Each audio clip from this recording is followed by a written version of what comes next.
Bismillahirrahmanirrahim. Saudaraku seiman,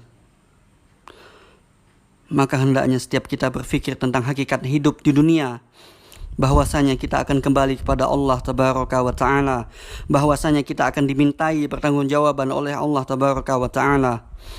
Maka saudaraku sekalian, kita hidup di dunia hendaklah waspada.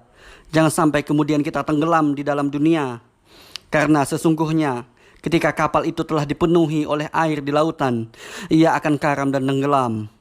Demikian pula hati, ketika telah dipenuhi dengan cinta akan dunia, ia juga akan tenggelam dan karam. Maka dari itulah saudara-saudara sekalian, Allah Tabaraka wa Ta'ala selalu mengingatkan dalam Al-Quran tentang hakikat dunia. Allah berfirman, "Wa mal hayatud dunya illa mata'ul ghurur." Tidaklah kehidupan dunia kecuali kesenangan yang menipu. Quran Surah Al-Hadid ayat 20. Rasulullah SAW juga mengingatkan kita dalam hadis-hadis sahihnya tentang hakikat dunia, dan bahwasanya dunia itu sesuatu yang hina di mata Allah Tabaraka wa Ta'ala. Semua itu adalah agar kita tidak tertipu dengan dunia, tidak tertipu dari perjalanan kita menuju kehidupan akhirat. Karena seseorang ketika hatinya hanya mengharapkan dunia dan dunia, maka akhiratnya pun akan hancur lebur. Yang ia harapkan dari ibadah hanyalah dunia, yang ia harapkan dari ibadah hanyalah harta. Sehingga Allah Tabaraka wa Ta'ala berfirman, "Man kana yuridul hayatad dunya wa zinataha nuwaffi ilaihim a'malahum fiha wa hum fiha la yubkhasun. Ulaika alladhina laysa lahum fil akhirati illan nar. Wahabitoma sona'u fiha wabatilum ma kanu ya'malun." Barang siapa yang menginginkan kehidupan dunia dan perhiasannya, kami akan berikan dari apa yang ia inginkan dari amalannya tersebut tanpa dikurangi. Tapi mereka di akhirat tidak mendapatkan apapun kecuali api neraka. Batal amalannya dan sia-sialah perbuatannya tersebut. Quran Surah Hud ayat 16. Maka dari itulah saudara-saudaraku, jangan sampai keinginan terbesar kita adalah kehidupan dunia.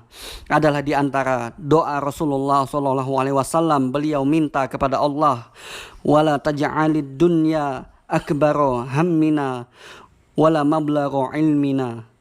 Ya Allah, janganlah engkau jadikan dunia harapan kami yang terbesar. Janganlah engkau jadikan dunia puncak daripada keilmuan kami, ya Allah. Bukan berarti kita harus meninggalkan dunia sama sekali. Tidak. Bukankah Allah dan Rasulnya memerintahkan kita untuk mencari nafkah? Bukankah Rasulullah SAW pun menikah? Bukankah Rasulullah SAW menganjurkan kita bersedekah? Lihatlah saudaraku, semua itu menunjukkan kita tetap mencari dunia.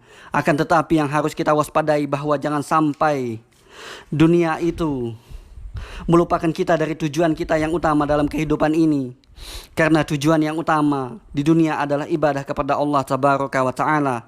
Bagaimana kita bisa sholat dengan khusyuk, bagaimana kita bisa melaksanakan puasa Ramadan, bagaimana supaya lisan kita turut berzikir kepada Allah, bagaimana supaya kita senantiasa sholat tahajud, bagaimana kita berusaha supaya kita selalu dalam aktivitas, tapi menghasilkan pahala demi pahala, sehingga pada waktu itu kita senantiasa berada dalam ibadah kepada Allah Tabaraka wa Ta'ala. Inilah yang harusnya kita pikirkan. Inilah pemikiran setiap muslim dan muslimah. Semua muslim dan muslimah hendaklah yang ia pikirkan bagaimana agar berlomba-lomba dalam kebaikan, sebagaimana yang dicontohkan oleh para sahabat-sahabat Nabi SAW. Itulah yang harus kita pikirkan, ialah bagaimana agar kita beramal dan beramal, bagaimana harta kita menjadi pahala di sisi Allah, bagaimana kesehatan kita menjadi pahala di sisi Allah, bagaimana berbagai macam nikmat yang Allah berikan kepada kita agar menjadi pahala di sisi Allah Tabaraka wa Ta'ala. Barakallahu fikum.